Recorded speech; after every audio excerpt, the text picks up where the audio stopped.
teve influência na evolução dos povos. A melhor introdução geográfica que eu conheço para a história portuguesa está nestes 3 versos de Camões.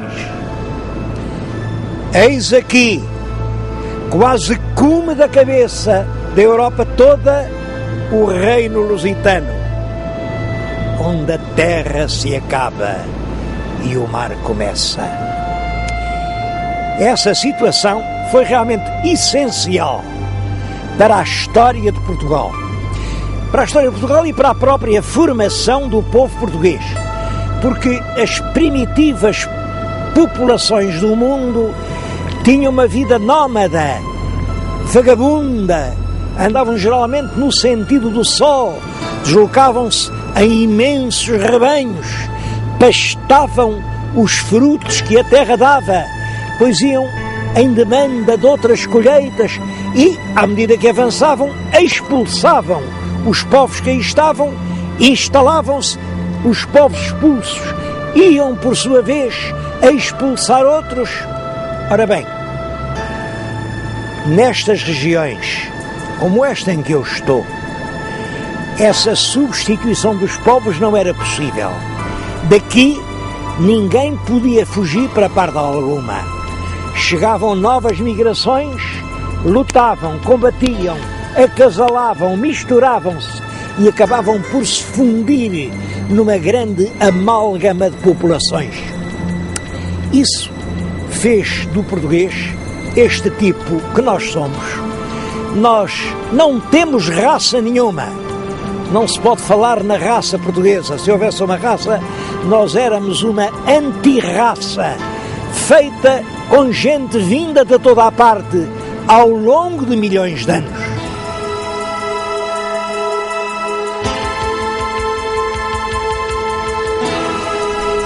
Essas sucessivas migrações humanas podem hoje distinguir-se pelas diferentes técnicas com que trabalhavam a pedra.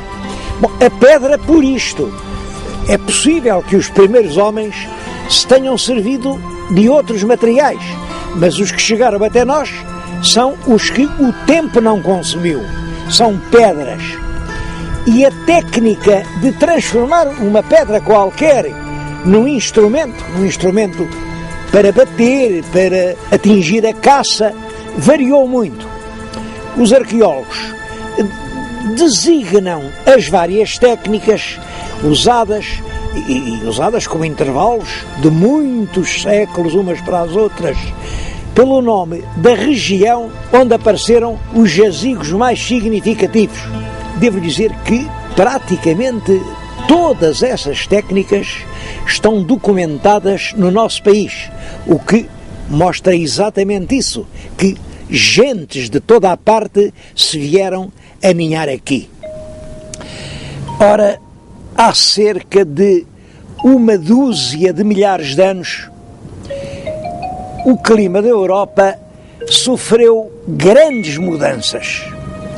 A temperatura sobe, portanto, grandes conjuntos gelados desaparecem, os campos agricultáveis tornam-se muito mais numerosos, a fauna é muito mais parecida com a dos nossos dias e, de certo modo, o clima, por essa altura, fica muito parecido com o que é hoje o clima que nós temos.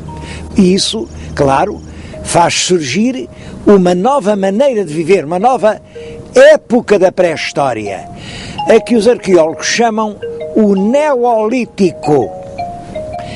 O Neolítico, os homens agora já vivem em grupos, em pequenas comunidades, não se pode falar em aldeias, mas são grupos organizados, já fabricam muitos utensílios, por exemplo a louça em que comem, e aparece então a primeira cerâmica, já tumulam, enterram os seus cadáveres, domesticam alguns animais, já sabem preparar os alimentos para as alturas de fome, fazem sementeiras.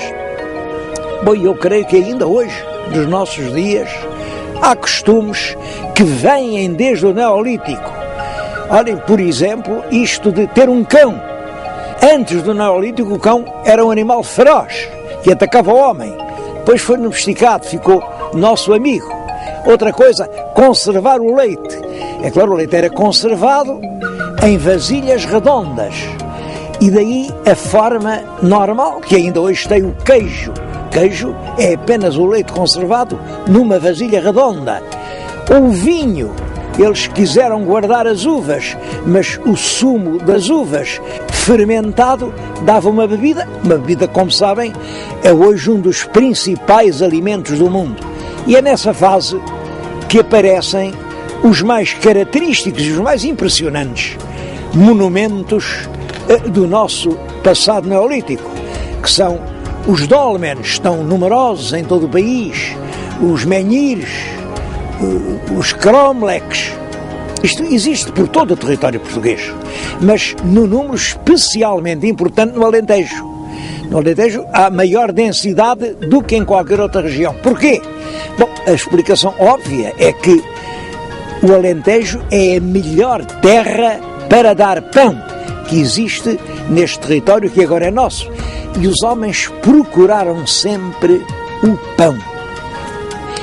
Foi num dolmen alentejano que apareceu o objeto que agora estão a ver. É um cavaleiro ainda sem estribos, um cavaleiro oriental. Ele vem lá do fundo do Mediterrâneo e eu penso que é a imagem de um dos primeiros exploradores de metal que vieram à nossa península, porque a Península Ibérica era extraordinariamente rica em metais e foi isso que começou a atrair colonizadores que vinham de longe. Acabou o tempo da pedra, agora os homens já sabem fabricar instrumentos em metal e a época dos metais dura desde cerca de 2500 a.C. até à chegada dos romanos. Em várias fases. Primeiro é uma metalurgia do cobre, porque o cobre é um metal que se trabalha com facilidade, do cobre e do ouro. Depois eles descobrem que misturando estanho no cobre obtêm uma liga muito mais dura, que é o bronze. Bom, e a época do bronze dura perto de 1000 anos. O primeiro bronze começa cerca de 1800 a.C. Bom, o primeiro ferro é provavelmente introduzido pelas invasões dos celtas. O objeto mais típico dos celtas é o punhal de antenas. É um punhal que tem aqui estes emblemas e depois a lâmina e que era de ferro.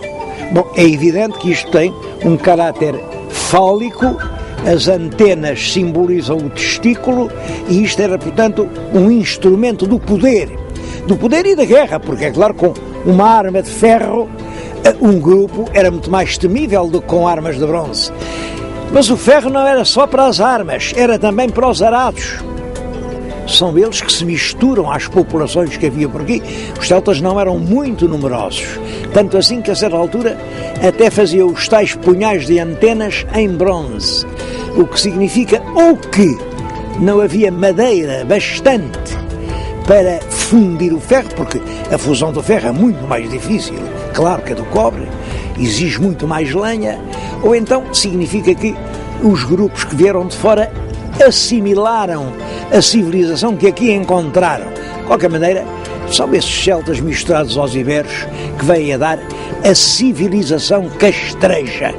Vim contar-lhes isto precisamente aqui, no alto de um castro, vêem as habitações redondas. Era aqui que, quando chegaram os romanos, as populações viviam geralmente no alto de montes, assim, em aldeamentos rodeados por cinturas de muralhas onde se defendiam.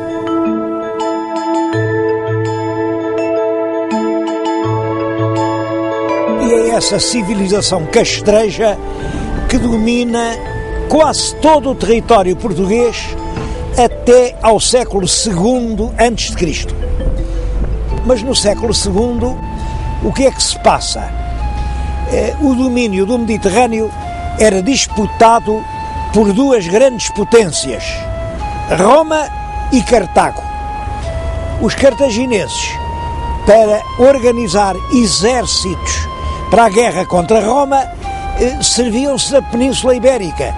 Aqui na Península havia realmente homens muito aptos para a guerra, muito valentes, e eles recrutavam aqui enormes exércitos que atiraram contra Roma.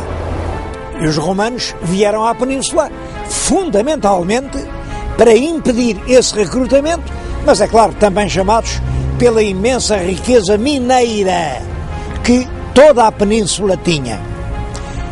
Os habitantes locais, os habitantes dos castros, os lusitanos, opuseram-se energicamente ao domínio romano. Ficou famoso, mesmo entre os romanos, o chefe dessa resistência, que era Viriato. Ele, durante alguns anos, travou grandes batalhas contra as legiões de Roma e venceu-as.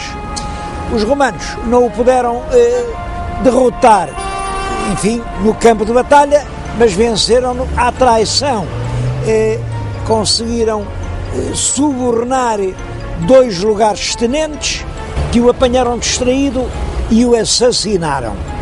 Estou-lhes a contar estas coisas diante de uma estátua que a cidade de Viseu fez a Viriato, porque ele pode ser que não fosse Viseu, mas era aqui desta região, da região dos Montes Hermínios, do lado do Atlântico, portanto, desta Serra de Estrela já mais atlântica.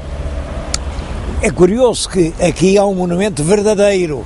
Por detrás da estátua, vê em uma altura, aquilo é um monumento a sério. Era ali um acampamento de uma legião romana. Os romanos, para se defenderem, levantavam grandes cômoros de terra, muralhas de terra, e era lá dentro que ficava a legião.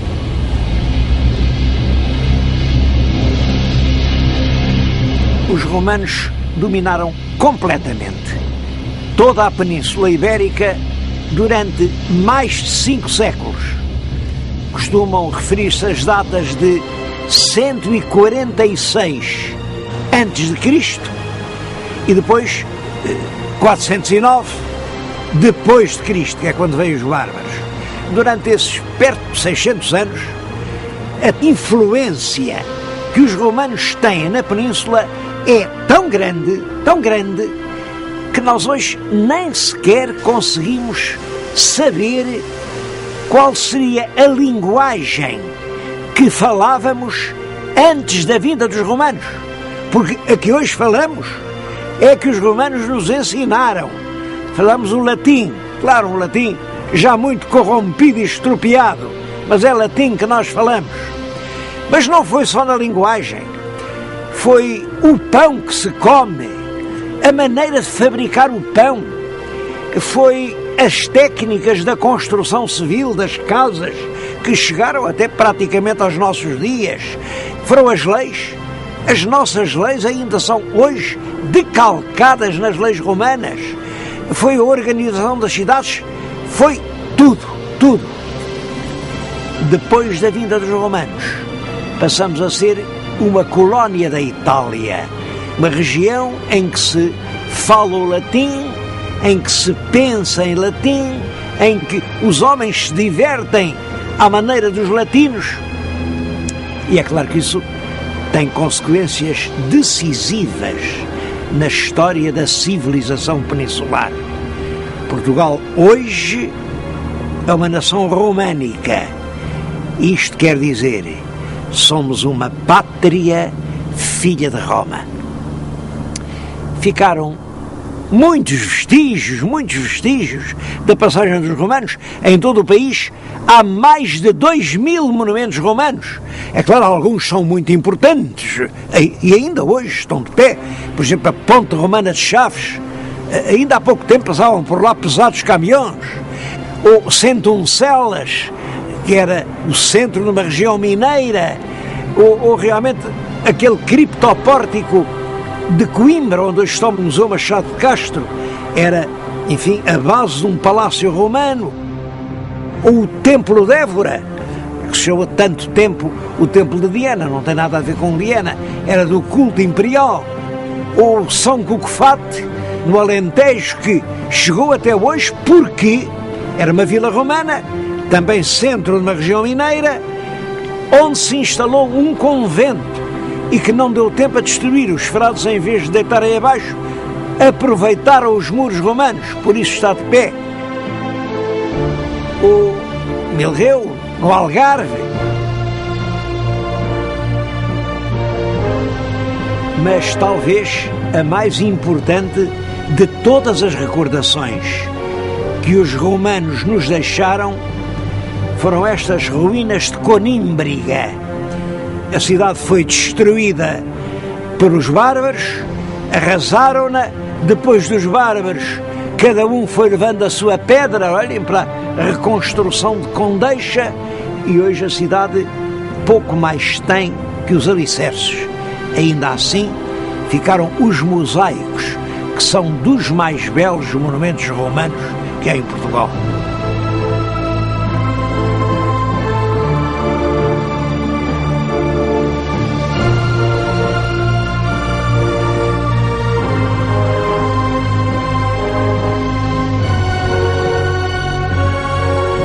Diz-se muitas vezes que a civilização romana termina na Península com as invasões bárbaras do princípio do século V depois de Cristo. Bom, eu penso que isto é só uma meia-verdade, porque é certo que os bárbaros mutilaram, incendiaram, degradaram as cidades que encontraram, chacinaram populações. Bom, de certo modo, eles destruíram uma civilização, mas não conseguiram substituí-la por nenhuma outra. Os peninsulares continuaram a falar em latim, continuaram a plantar os olivais, continuaram a colher o seu vinho, porque realmente os bárbaros não tinham uma civilização superior que se nos pudesse comunicar. Mas é evidente que as invasões bárbaras são um facto muito importante. Iniciam-se no ano 409, grandes bandos de povos germânicos, são os alanos, os vândalos, os suevos, atravessam as gargantas dos Pirineus, penetram na Península Ibérica e derramam-se um pouco por toda a parte. É curioso que a resistência dos romanos foi muito fraca. Em muitas partes nem resistiram. Bom, e a explicação é esta. É que os romanos também estavam a atravessar uma crise, era uma civilização inteiramente baseada na escravatura e, naturalmente, os escravos não estavam dispostos a lutar e a dar a vida pelos senhores que os oprimiam. Senhores que, diz um escritor dessa época, por vezes eram mais bárbaros do que os próprios bárbaros. Mas no ano de 516, portanto, cerca de um século depois, chegou à Península uma outra grande invasão de povos germânicos, eram os visigodos. Os visigodos estavam já há muito tempo no Império, portanto, estavam de certo modo mais civilizados, mas também não eram portadores de uma cultura superior e por isso eles não puderam enriquecer a cultura peninsular. Apesar disso, eu acho que a influência na história das invasões visigóticas foi realmente muito grande. É com os visigodos que nasce uma classe nova, uma classe que não era conhecida na época romana, a nobreza. Os visigodos chegam, apoderam-se das terras e, portanto, ficam proprietários, servidos pelos antigos donos, que agora são os servos, e são realmente uma outra raça. Ora, o fidalgo é exatamente isso. É um grupo étnico diferenciado, mais branco, a pele mais clara, até se dizia que eles tinham sangue azul, porque a pele era branca. Uma classe militar, eles vinham da guerra, eram cavaleiros, ao passo que os outros tinham que viver do trabalho, e uma classe proprietária, que vive do fruto de uma terra trabalhada pelos outros. É a nobreza que vai ter um papel importantíssimo durante toda a Idade Média. É também com os visigodos que a Igreja assume um papel muito importante dentro do Estado. O clero católico já tinha surgido durante a época romana, porque o cristianismo instala-se no mundo romano. Mas a importância política desse clero dentro do Estado, esse é um facto que só acontece com os visigodos. Porquê? Exatamente porque os visigodos não têm cultura, não sabem latim e precisam do apoio dos bispos. Os bispos que, de certo modo, representam a continuação da cultura latina. As leis, durante a monarquia visigótica, são feitas nos concílios pelos bispos e o clero aparece como uma classe com um grande poder. Bom, e aqui temos como clero e nobreza, dois elementos fundamentais na sociedade medieval, aparecem respectivamente na época romana e na época visigótica. Vamos ver a seguir como com os mouros é o povo livre que vai surgir. Os muçulmanos invadiram a Península Ibérica no ano 711. A invasão, como sabem, vem do norte da África, atravessa o Estreito de Gibraltar, estreito que tem esse nome de Gibraltar precisamente por causa dessa invasão, é que o general chamava-se Tariq e passou a chamar-se ao estreito Jebel al-Tariq, quer dizer o Estreito de Tariq, e devo-lhes dizer que teve um êxito militar fulminante.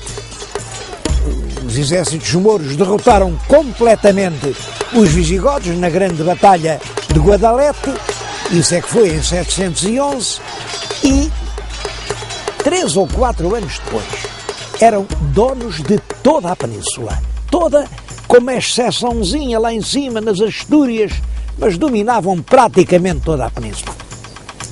Como é que se pode explicar essa queda tão rápida da península nas mãos dos invasores? Bom, há duas razões fortes.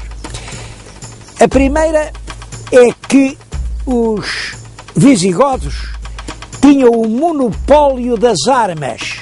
Só os nobres visigodos é que podiam ser militares, é que tinham arte da guerra. Os outros não tinham nada a ver com a guerra, portanto, nem sequer foram vencidos. As populações hispano-romanas permaneceram na paz. A segunda razão era a grande tolerância religiosa de que os muçulmanos deram provas.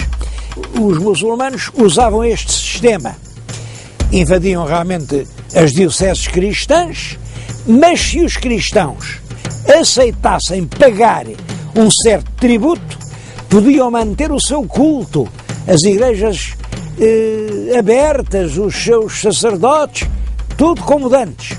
Bom, claro que se não pagassem esse tributo, mas se submetessem à lei do Islão, passavam a ser iguais aos outros. É claro que, naturalmente, os próprios mouros estavam interessados em receber o tributo. Portanto, não houve também grandes perseguições por motivos religiosos. O domínio dos muçulmanos na península teve uma importância muito diferente conforme foi no norte ou no sul, porque eles lá nas regiões do norte estiveram um pouco mais de 100 anos.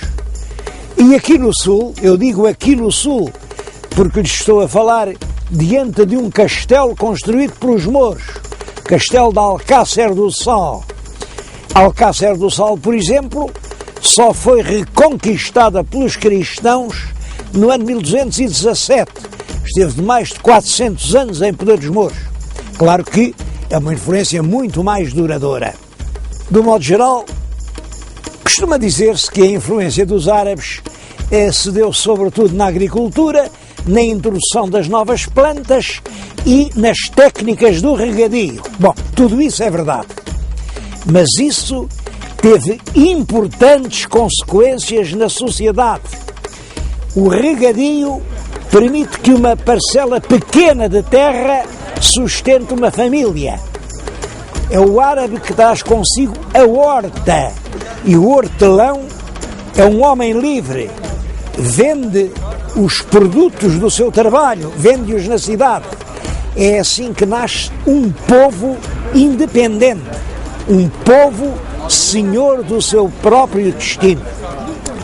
Penso, portanto, que estão agora definidos os 3 elementos da sociedade medieval portuguesa. Clero, surgido ainda na época romana, nobreza, nascido no tempo dos visigodos, e o povo, que nasce na época dos mouros. Depois da invasão dos mouros, um pequeno número de cristãos continuou a resistir nas montanhas das Astúrias. É a história de Covadonga. Ainda hoje Covadonga é considerado uma espécie de lugar sagrado. Bom, e essa pequena guerra, à medida que o poder dos mouros ia enfraquecendo, essa guerra ia avançando sobre a antiga terra dos mouros, e é essa guerra que se dá o nome de Reconquista. É claro que há muitas opiniões sobre o que foi a Reconquista, e eu creio que, de facto, trata-se do restabelecimento do regime de servidão que tinha sido derrubado com a derrota dos visigodos. Os novos senhores que vêm do norte chegam, os lavradores livres das aldeias são obrigados a voltar à sua antiga situação de servos da gleba, e por isso houve realmente muitas revoltas dos cristãos contra os seus novos senhores. Há mesmo um documento que chama a estes cristãos que cá tinham ficado os libertinos, quer dizer, os filhos dos escravos, e que diz que eles se revoltavam contra os seus antigos senhores, mas que eram reconduzidos à primitiva servidão, in pristinam servitutem. Isto revela claramente o caráter social da Reconquista. Os nobres vinham, apoderavam-se destas terras que estavam mais ou menos sem dono, sem autoridade, e era isso que se chamava a presúria. Presúria vem de presa, tomar presúria. Eu vim falar-lhes nisto aqui diante da estátua de um presor. É Vímara Pérez, que no ano de 868 tomou de presúria esta terra. Este cabeço, em que agora está a sede do Porto, era um cabeço quase deserto. Havia aqui apenas uma ermida. No centro da ermida está hoje a catedral. É claro que essa reconquista passa a linha do Douro, chega à linha do Mondego. No ano de 1064 é Coimbra que é conquistada pelos cristãos e passa a ser cabeça do novo condado, o condado conimbricense. É claro que o enfraquecimento dos Estados Árabes, a vinda dos cruzados à península, cruzados que, é claro, ajudavam os nossos reis na guerra contra os árabes, porque os reis aprovaram esta ideia. Tantas indulgências valia combater os mouros aqui na península, como combater os turcos lá na Terra Santa. Portanto, muitos cavaleiros cristãos da França, da Inglaterra, vieram aqui fazer a sua guerra. Tudo isso contribuiu para a vitória definitiva da cristandade sobre os mouros. Esses dois condados, o que tinha a cabeça no Porto e o que tinha a cabeça em Coimbra, eram governados por condes. Condes que eram praticamente independentes, mas realmente dependiam do Rei do Leão, prestavam vassalagem ao Rei do Leão. Ora, no ano de 1095, o imperador Afonso VI tinha o título de imperador porque era rei dos três reinos de Leão, Castela e Galiza. O imperador reuniu os dois condados do Porto e de Coimbra num só condado e deu todo esse território a uma filha, Dona Teresa, que por essa altura tinha casado com um fidalgo francês, o conde Dom Henrique, que era de uma poderosa família feudal francesa, os duques da Borgonha. Bom, e são eles, Dom Henrique e Dona Teresa, os primeiros príncipes de Portugal. Os seus túmulos estão hoje na Catedral de Braga e eu próprio estou a falar-lhes aqui em frente do Castelo de Guimarães, onde eles por vezes residiram. O conde morreu em 1114 e, naturalmente, o governo do condado passou para a rainha viúva, que era a mãe do jovem Dom Afonso Henriques. Quando o pai morreu, ele ainda era uma criança. Mas, é claro, era uma criança que cresceu e, em 1122, já se armou a si próprio cavaleiro na Catedral de Samora. Ele armar-se a si próprio queria dizer que não reconhecia ninguém acima de si. Ora, por essa altura, a condessa Dona Teresa apoiava-se muito nos nobres galegos. Estava até casada com um grande fidalgo da Galiza, o conde Fernão Pérez de Trava, que tinha uma posição de chefia em tudo o que dizia respeito aos assuntos portucalenses. Bom, e os portugueses não viam com bons olhos essa espécie de sujeição à Galiza. Havia resistência e o jovem Afonso Henriques vem a encabeçar essa resistência, apoiado por um lado pelos burgueses de Guimarães, pelo arcebispo de Braga e também por muitos fidalgos portucalenses. E Afonso Henriques, com essas forças, resolve apoderar-se do governo do condado. É claro que a mãe não concordou. A mãe entendia que a condessa era ela.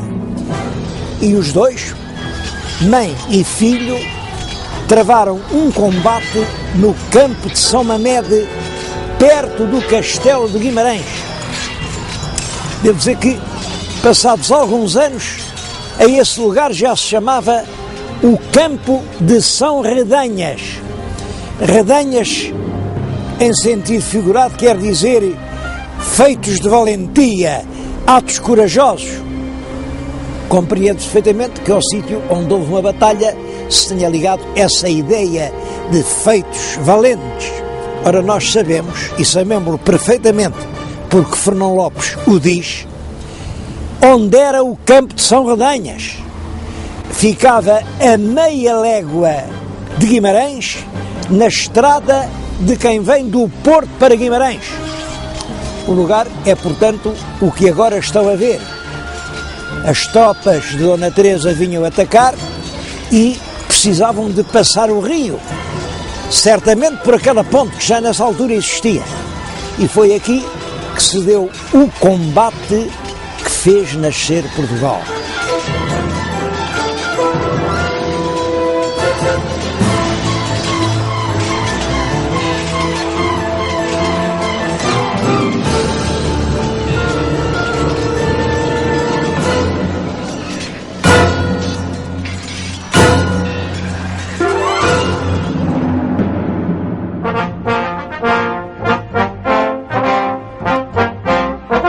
Depois do combate de São Mete, é Afonso Henriques quem governa o condado portucalense, com o Porto e Coimbra, embora o condado, é claro, dependa do rei de Leão. Entre as muitas ações militares de Dom Afonso Henriques, nenhuma ficou tão célebre como a Batalha de Ourique. A Batalha de Ourique é realmente um caso curioso. Não há dúvida que houve uma batalha, foi no ano de 1139, entre as forças de Dom Afonso Henriques e forças mouras. Dizem que eram muitos reis, enfim, porque depois a lenda foi ampliando e acabou por transformar essa batalha num acontecimento extraordinário, estrondoso, com a própria intervenção de Deus, com o milagre. Deus veio do céu à terra e apareceu a Dom Afonso Henriques para lhe anunciar que ia dar a vitória em troca de depois ele, Dom Afonso Henriques, lhe dever consagrar este país. É curiosa essa história, porque realmente a lenda do milagre só aparece no século XVI, mas foi acreditada piedosamente nos séculos XVI, XVII, XVIII, e é preciso chegarmos quase ao fim do século XIX para que o nosso grande escritor Alexandre Herculano tenha mostrado o que havia de, enfim, inadmissível em todas essas fantasias. Chegou-se mesmo ao ponto de dizer que nem sequer houve batalha. Isso não é verdade. Realmente houve uma batalha de Ourique. Não se sabe ainda hoje ao certo onde, não se sabe. Estou a falar-lhes nisto aqui no monumento feito à Batalha de Ourique, ao monumento em Vila Chã de Ourique, nas imediações da Vila do Cartacho. Um belo monumento que representa aqui os ricos homens do tempo de Dom Afonso Henriques e lá em cima o vulto da Vitória. Bom, mas se fomos ao Alentejo, à região de Ourique, eu podia-lhes mostrar outro monumento à mesma batalha. Há outras regiões, por exemplo, Leiria diz que foi lá. A verdade é que, ao certo, não se sabe onde foi a batalha. Que a batalha existiu, não há dúvida nenhuma, e que essa batalha deu ao jovem Dom Afonso Henriques um enorme prestígio que lhe foi útil para alcançar a realeza e a independência. Disso também não pode haver dúvidas. A partir de 1140, Dom Afonso Henriques já assina rei. Afonso, rei dos portugueses. Para se poder considerar um rei independente, ele naturalmente não podia prestar vassalagem ao rei de Leão. E, de facto, nunca a prestou. Mas é claro, isso custou-lhe combates sangrentos, negociações muito hábeis. E em 1143, esta data também é importante, numa reunião que foi feita na cidade de Zamora, o próprio rei de Leão deu a Afonso Henriques já o tratamento de rei.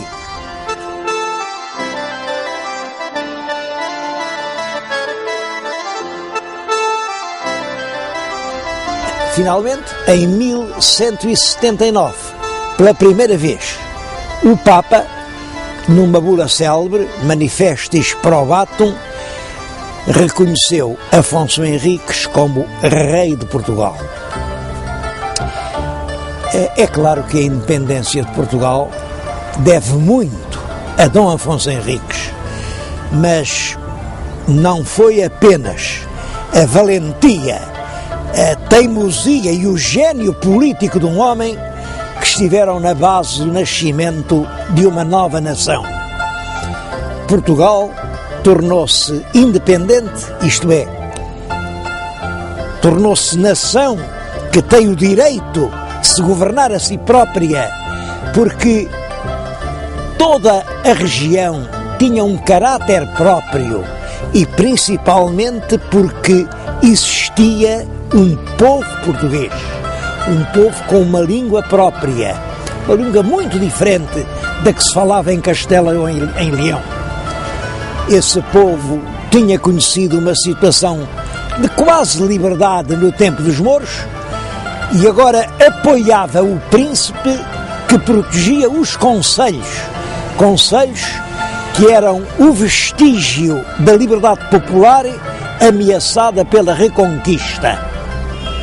De facto, foram os concelhos que deram a Dom Afonso Henriques a força que lhe permitiu ser independente, a começar pelo Conselho dos Burgueses aqui de Guimarães, que lhe permitiu resistir a um cerco posto pelo rei de Leão e que lhe deu também as tropas que lhe fizeram ganhar o combate de São Mamede. E à força do povo juntava-se a força dos bispos, que queriam ver as suas dioceses independentes das sés metropolitanas de Toledo e de Compostela. Ele manteve, por um lado, a guerra com os mouros e conseguiu que a fronteira do seu reino passasse da linha do Mondego para a linha do Tejo, com a conquista definitiva das grandes cidades de Santarém e de Lisboa, e com Lisboa apoderou-se de Sesimbra, de Sintra, de Palmela. Constroem-se grandes monumentos, como é, por exemplo, a Sé Velha de Coimbra, ou a Sé de Lisboa, ou o convento de Alcobaça. Olhem, ou este convento de Santa Cruz de Coimbra, ou São João de Tarouca, ou o Castelo de Leiria. É, portanto, um grande e construtivo reinado.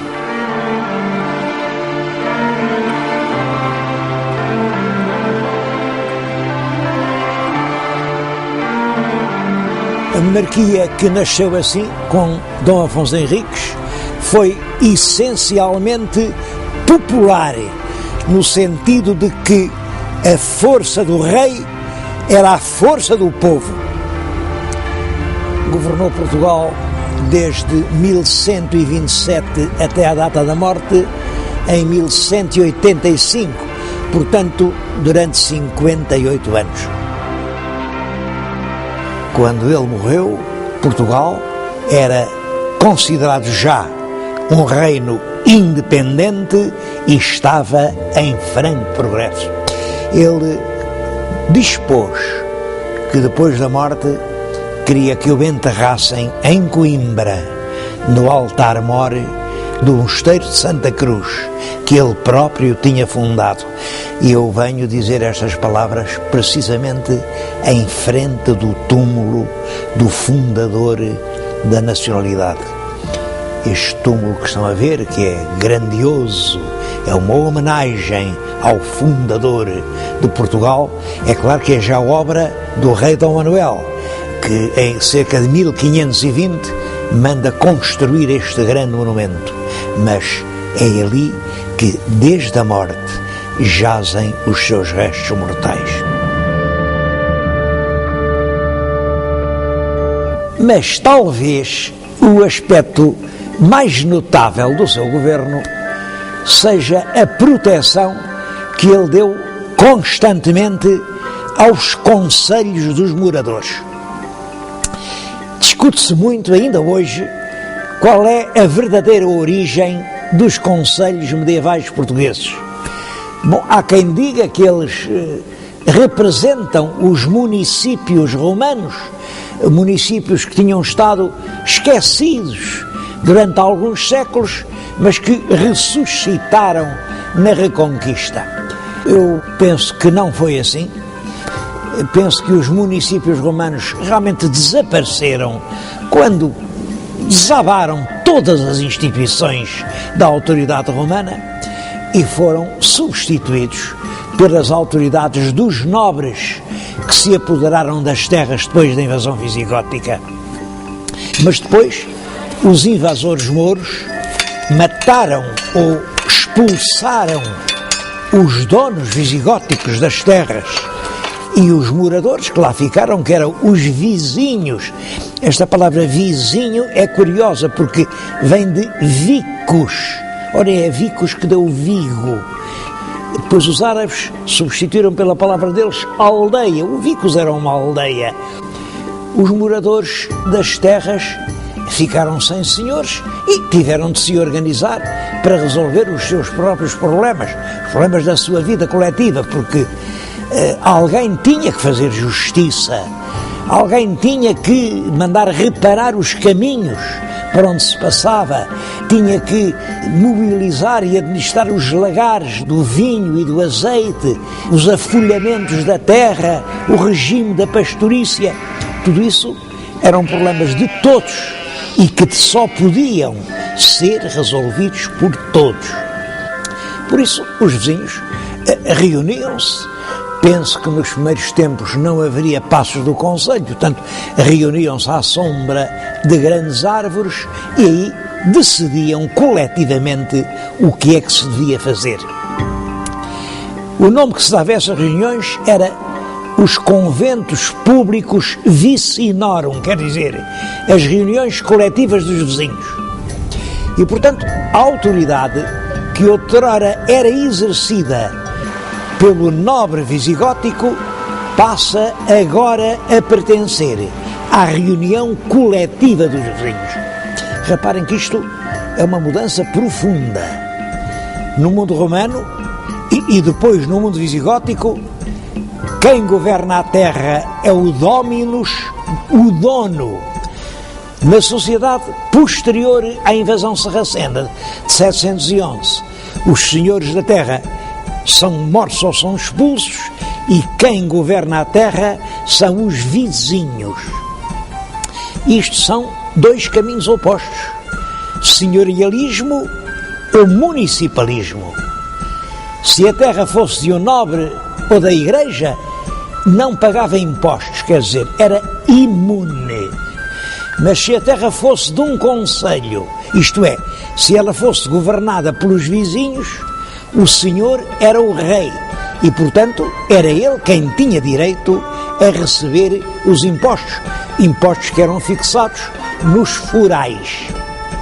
Impostos e serviços, entre outros, um serviço militar que consistia em, durante um certo número de semanas por ano, sempre na primavera, cada concelho tinha que pôr ao serviço do rei um certo número de cavaleiros, eram esses os famosos cavaleiros vilãos, um certo número de besteiros, eram lavradores armados de bestas, e um certo número de homens de pé. É claro que isso tornava o rei o mais forte chefe militar do país, porque cada concelho mandava poucos homens, mas muitos concelhos formavam uma grande hoste. Nenhum senhor, nenhum conde podia ter a veleidade de medir forças com hoste real. O trono português teve assim, desde o início, na sua base, a força do povo. E também isso marcou o nosso destino histórico e modelou a maneira de ser política da nação portuguesa. A Dom Afonso Henriques sucede no trono o filho, Dom Sancho I. Dom Sancho foi também um grande rei. Concedeu muitas dezenas de forais, fez nascer a vida em povoados que eram montes de ruínas. A Sancho I sucede Dom Afonso II. Ele reinou pouco tempo, mas foi também um grande rei. É ele quem convoca as primeiras cortes, é ele quem publica as primeiras leis gerais. É realmente um rei que tem de enfrentar já as primeiras reações dos nobres, mas quando morre, quem sucede no trono é um filho dele, Dom Sancho II, que ainda é muito pequeno. Não sabemos a idade, a crónica só diz que estava na puerícia, quer dizer, era uma criança. Os nobres aproveitaram essa circunstância e o reinado de Sancho II é de facto tumultuoso, cheio de conflitos sangrentos, de guerras civis, de atos de violência sobre as vilas, sobre os concelhos, sobre as igrejas, sobre os celeiros e as adegas dos conventos. Bom, isto leva os representantes dos concelhos e os bispos a apresentar uma queixa ao Papa, dizendo-lhe: este homem não sabe governar, o país caiu realmente num inferno. O Papa acreditou nas queixas e todos os documentos que existem nos levam a crer que as queixas tinham razão. É um período infeliz, é reinado de Sancho II. Por isso, o Papa era o Papa Eugênio IV, considerava-se o chefe de toda a cristandade, retirou o governo de Portugal ao rei Dom Sancho e entregou-o a um irmão mais novo, Dom Afonso, que vivia em França, casado com uma grande fidalga, Dona Matilde, que era condessa de Bolonha. Daí, ao nosso Dom Afonso, ficou para sempre o alcunha de o Bolonhês. Aliás, ele assinou sempre Conde de Bolonha, até que, é claro, depois de ser rei de Portugal, assinava como rei de Portugal. Dom Afonso vem de Paris para tomar conta do reino de Portugal, é bem recebido em Lisboa, mas Dom Sancho tenta resistir e há uma guerra civil que ensanguentou o país durante cerca de 2 anos, mas Dom Sancho foi vencido, teve que sair de Portugal, foi refugiar-se em Toledo, onde morreu pouco depois, e o bolonhês sobe ao trono, é Dom Afonso III.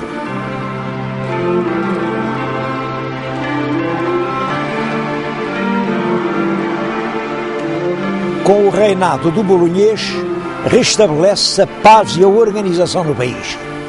O povo é pela primeira vez chamado a tomar parte nas cortes.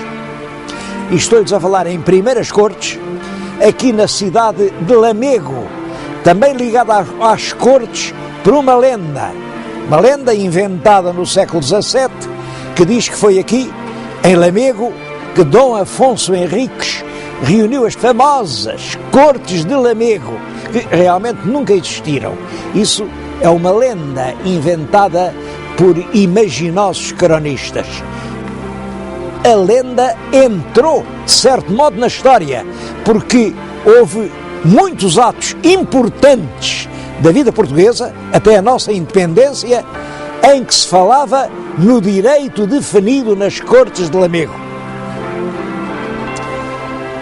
Para falar no reinado de Dom Afonso III, nenhum lugar está mais indicado do que Leiria, porque, de qualquer forma, a única notícia segura que temos das cortes com representantes do braço popular são realmente essas cortes de Leiria de 1254.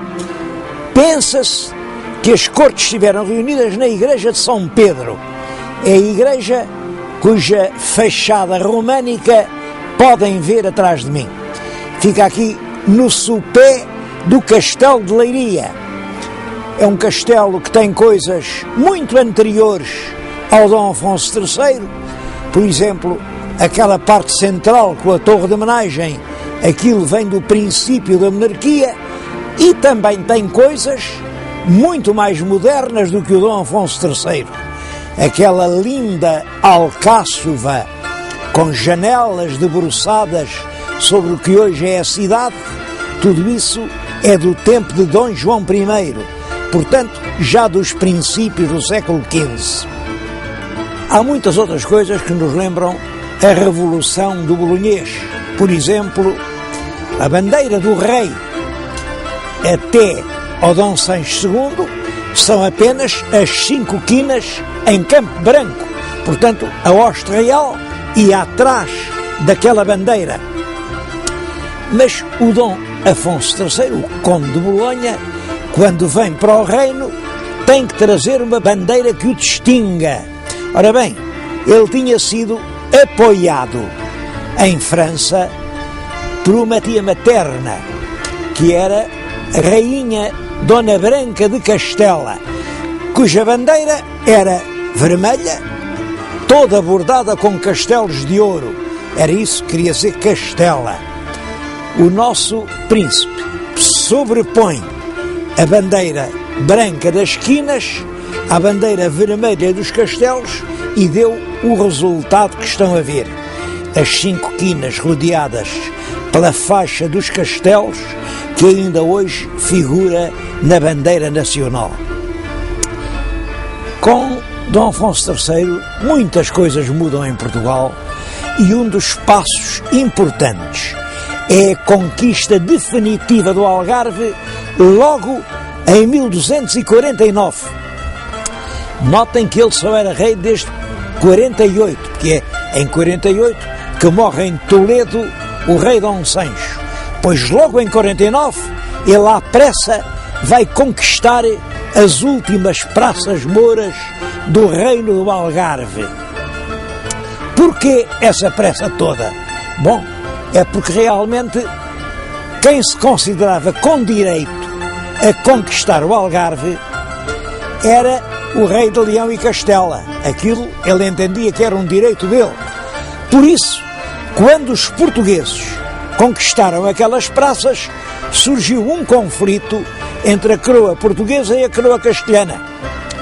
Conflito que Dom Afonso III resolveu com uma extrema habilidade.